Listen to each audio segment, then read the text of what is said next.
নতুন বাংলাদেশে তত্ত্বাবধায়ক সরকার ফিরে আসছে, এটা নিয়ে উচ্ছ্বাসের কিছু নেই। এক্ষেত্রে জামাত বিএনপি ভুল করছে বলে আমি মনে করি। দর্শক, আপনারা জানেন সংবিধানের পঞ্চদশ সংশোধনী নিয়ে রায় হয়েছে। জনগণের মধ্যে যথেষ্ট আগ্রহ, বিষয়টা বিএনপি এবং জামাত ইসলামী সেলিব্রেট করছে। পঞ্চদশ সংশোধনীর মধ্যে বিশেষভাবে তত্ত্বাবধায়ক সরকার গণভোট ফিরে আসা, এটা নিয়ে অনেকের মধ্যে উচ্ছ্বাস বেশি। এটা নিয়ে আমাদের কথা বলতে হবে। দর্শক, পঞ্চদশ সংশোধনীতে কি বাতিল করা হলো, কি রেস্টোর করা হলো, আর পুরোপুরি বাতিল করা হয়েছে কিনা, এই প্রশ্নে আসছি আমরা। কিন্তু মৌলিকভাবে তত্ত্বাবধায়ক সরকার এবং গণভোটের চাইতেও যেহেতু গণভোট বেশি লাগে না, তত্ত্বাবধায়ক সরকার ফিরে এসে তত্ত্বাবধায়ক সরকার নিয়ে কত অঘটন ঘটে গেল। অথবা এই যে হাসিনা যে ফেসিবাদ কায়েম করতে পেরেছে, এটা অন্যতম কারণ হচ্ছে তত্ত্বাবধায়ক সরকার বাতিল করা। সেই তত্ত্বাবধায়ক সরকার ফিরে আসছে, এতে দেখি সবাই খুশি। কিন্তু আমি মনে করি নতুন বাংলাদেশে তত্ত্বাবধায়ক সরকার ফিরে এসেছে, খুশি হওয়াটা এটা আমাদের চিন্তার জগতে সীমাবদ্ধতা এবং সংকীর্ণ চিন্তার প্রমাণ। কারণ কি, আমরা তত্ত্বাবধায়ক সরকার নিয়ে কেন পড়ে আছি? আমরা আরো বড় কিছু কেন চাচ্ছি না? আচ্ছা, তত্ত্বাবধায়ক সরকার তো একসময় ছিল না, আবার এসেছে, পরে আবার হাসিনা বাতিল করেছে। তো এখন এরকম যে তত্ত্বাবধায়ক সরকার ছিল না, এসেছে, আবার বাতিল করেছে হাসিনা, আবার এসেছে, তা আবার যে ভবিষ্যতে হাসিনা বাতিল করবে না তার গ্যারান্টি কি? এর মানে এই যে সংবিধান, আপনি এই সংবিধান সংশোধন করলেন, এই সংশোধনের পর যে পাল্টা সংশোধনে আসবে না, এর কোনো গ্যারান্টি নেই। সংবিধান সংশোধন করে হাসিনা, আওয়ামী লীগ, মুজিববাদ, ফেসিবাদ এগুলো ঠেকানো যায় না। পাল্টা সংশোধন করে আবার সেগুলো করা যায়, এই রায়কে আবার বাতিল করা যায়, নানান কিছু করা যায়। অতএব এটা কোনো সমাধান নয়। নতুন বাংলাদেশে আমরা এই তত্ত্বাবধায়ক সরকার ফিরে এসেছে কি এসেছে না, এটা নিয়ে আমরা কনসার্ন নয়। তত্ত্বাবধায়ক সরকার ফিরে এসেছে কিভাবে? সংবিধান, এই সংবিধানই তো আমরা মানি না। এই কথাটা আপনারা কেন বলেন না? এই সংবিধান কি ধুয়ে পানি খাবো? এই সংবিধান তো সংশোধন এরকম আরো হয়েছে, আবারও হাসিনা তার মতো সাজিয়েছে, এবং জনগণের পক্ষ থেকে যারা সংশোধনী করেছে সেই সংশোধনীকে অবৈধ ঘোষণা করে দিয়েছে হাসিনা এসে। অর্থাৎ আপনি এটা নিয়ে পড়ে এসেছেন করেন, এটা কোনো সমাধান নয়। সমাধান হচ্ছে নতুন সংবিধান। এই সংবিধানই থাকবে না, অতএব এই সংবিধানের সংশোধনী দিয়ে আমি ধুয়ে পানি খাবো?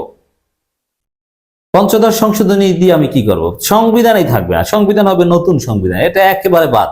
নতুন ভাবে গণপরিষদ বা সংসদ সংবিধান গ্রহণ করবে, পাশ হবে। যে সংবিধানে তত্ত্বাবধায়ক সরকার, এটা সিস্টেম আকারে থাকবে, এটাও যে সংবিধানে থাকতে হবে এটা জরুরি নয়। আর একেবারে মৌলিক বিষয় মনে করলে সংবিধানে থাকতে পারে। অতএব দর্শক, আমি মনে করি যে বিএনপি, জামাত তারা এই হাসিনার সংবিধান বা ৭২ সংবিধানের সংশোধনী নিয়ে আদালতে দৌড়ঝাঁপ করছে, তার বিজয়ে তারা সেলিব্রেট করছে। এটা না করে বরং এই সংবিধান বাদ দিয়ে নতুন সংবিধানে আপনারা একটা ঐক্যমত হওয়ার চেষ্টা করেন। যে সংবিধানে থাকবেন ওই সংবিধানের সংশোধনী দিয়ে আমি আবার কি করব? বোঝা যায় যেহেতু বিএনপি, জামাত সংবিধান সংশোধনের দিকে দৌড়াচ্ছে, এর মানে তারা ৭২ সংবিধান রাখতে চায়। আর এর অর্থ হচ্ছে আবার হাসিনা আসলে আগে যেরকম হয়েছে সেরকম এগুলো সব বাতিল করে আবার নতুন কিছু করতে পারবে। ফিরে এলো তত্ত্বাবধায়ক সরকার ব্যবস্থা, দলীয় সরকার অধীনে নির্বাচন বাতিল। এটা নতুন ভাবে করবে, এটা এইসব আদালতের রায়, অমুক আগের সংবিধান ধারাবাহিকতা রক্ষা, এই কারণে আমরা সন্তুষ্ট না। যে ৭২ সংবিধান তো আমরা চাই না। এক যুগ আগে আওয়ামী লীগ সরকারের সময় সংবিধানের যে পঞ্চদশ সংশোধনের মাধ্যমে তত্ত্বাবধায়ক সরকার ব্যবস্থা বিলোপ করা হয়েছিল, তার কিছু অংশ বাতিল ঘোষণা করেছে হাইকোর্ট। পঞ্চদশ সংশোধনী কিন্তু পুরোপুরি বাতিল করেনি। This is point. হাইকোর্টের এই রায়ে আওয়ামী লীগ যে দলীয় সরকার অধীনে জাতীয় সংসদ নির্বাচন আয়োজনের বিধান করেছিল তা আর বহাল থাকছে না। বাতিল হওয়া বিধানের পরিবর্তে নির্বাচনকালীন তত্ত্বাবধায়ক সরকার ব্যবস্থা পুনর্বহাল হলো। এখন নির্বাচনকালীন তত্ত্বাবধায়ক সরকারের যে ফরম্যাট, এগুলোর সাথে তো বর্তমান নতুন বাংলাদেশের বাস্তবতা যায় না। তবে এটা নিয়ে আপনি এত খুশি কেন? এক রিট মামলায় রুলের উপর চূড়ান্ত শুনানি শেষে বিচারপতি ফারাহ মাহবুব ও বিচারপতি দেবাশিস রায় চৌধুরী হাইকোর্ট বেঞ্চে মামলার রায় দেন। এই জন্য আসলে বিপ্লবী সরকার করলে এইসব প্রশ্ন আর আসতো না। যদিও এই সরকারকে ইন সাম কনটেক্সট বিপ্লবী সরকার বলা যায় 90 দিন পার হওয়ার পর। আমি সেই ব্যাখ্যা দিয়েছি। 2011 সালে সংবিধানে আনা পঞ্চদশ সংশোধনীর মাধ্যমে তত্ত্বাবধায়ক সরকার ব্যবস্থা বিলোপের পাশাপাশি অসাংবিধানিকভাবে রাষ্ট্র ক্ষমতা দখলকে রাষ্ট্রদ্রোহ অপরাধ বিবেচনা নিয়ে সংশ্লিষ্ট ব্যক্তিকে রাষ্ট্রদ্রোহের অপরাধে দোষী করা সর্বোচ্চ শাস্তির বিধান যুক্ত করা হয়। আগে মেয়াদ শেষ হওয়ার পরবর্তী 90 দিনে নির্বাচন করার বিধান থাকলেও এই সংশোধনীতে পূর্ববর্তী 90 দিনের মধ্যে নির্বাচন করার বিষয়টি সংযোজন করা হয়। দেখেন, এই আদালতের রায় আগের সিস্টেমেই কিন্তু নির্বাচন সংক্রান্ত অনেক বিষয় আছে। তাহলে আমাদের সংস্কার কমিশন তারা কি করবে? তারা কেন? এগুলো নিয়ে না ভেবে, আগের হাসিনার আমলের বিভিন্ন বিষয় সংশোধনী অমুকতম এগুলো নিয়ে না ভেবে সংস্কার কমিশনের সাথে যোগাযোগ করেন বিএনপি জামাত। আপনারা একটা নতুন বাংলাদেশ, নতুন সংবিধান, নতুন ব্যবস্থা উপহার দিন। অনেকে দেখি যে নিবন্ধনের দিকে দৌড়ঝাঁপ করে, যে নির্বাচন কমিশন নিবন্ধন পেয়েছে। আরে নিবন্ধন সিস্টেম থাকে কিনা আপনি সেটা দেখেন। নিবন্ধন দিয়ে কি করবেন আপনি? পঞ্চদশ সংশোধনী চ্যালেঞ্জ করে গত 18 আগস্ট রিট আবেদন করেন সুশাসনের জন্য নাগরিক সুজন সম্পাদক বদিউল আলম মজুমদার সহ 5 ব্যক্তি। প্রাথমিক শুনানি নিয়ে হাইকোর্ট গত 19 আগস্ট রুল দেয়।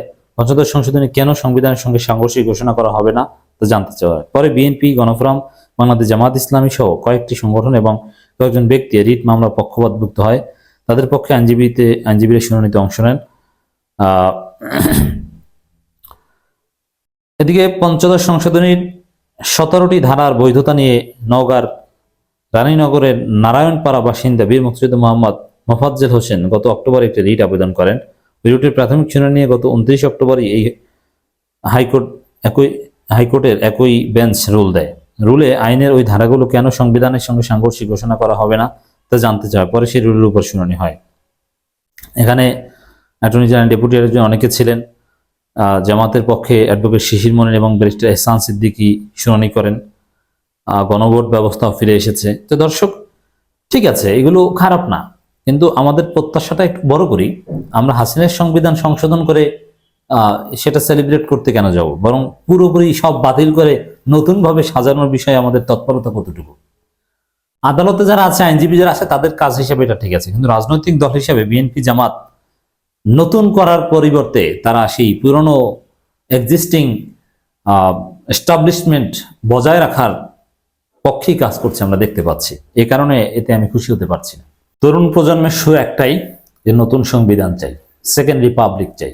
সংবিধান নতুনভাবে লিখতে হবে। সেই সংবিধানের কিছু কিছু বিষয় প্রয়োজনে গণভোটের মাধ্যমে গ্রহণ করতে হবে। প্রয়োজনে একেবারে অতি সংক্ষিপ্ত সংবিধান হবে, 10 পৃষ্ঠার। এতই সহজ ভাষায় হবে যে সংবিধান কৃষক, শ্রমিক, রিক্সা চালক, ভ্যান চালক সবাই পড়তে পারবে। আর পড়তে না পারলেও তার সামনে কেউ পড়লে সে বুঝবে, ইন্টেলিজিবল হবে। সংবিধান ব্যাখ্যা করতে আইনজীবী কিংবা বিচারপতি হওয়া লাগবে না। তারপরে তার উপর গণভোট হোক, গণভোটের মাধ্যমে গৃহীত হতে পারে। একটা নতুন অধ্যায় তৈরি হোক বাংলাদেশে। আমরা পুরনো কিছু চাই না, পুরনো থেকে বের হয়ে আসতে হবে। নতুন Bangladesh, Bangladesh 2.0। Everything has been reseted. এর মানে রিসেট বাটন পুশ করা হয়েছে অলরেডি। আমরা রিসেট বাটন পুশ করেছি। তো এগুলো নিয়ে আমরা পড়ে যাচ্ছি কেন?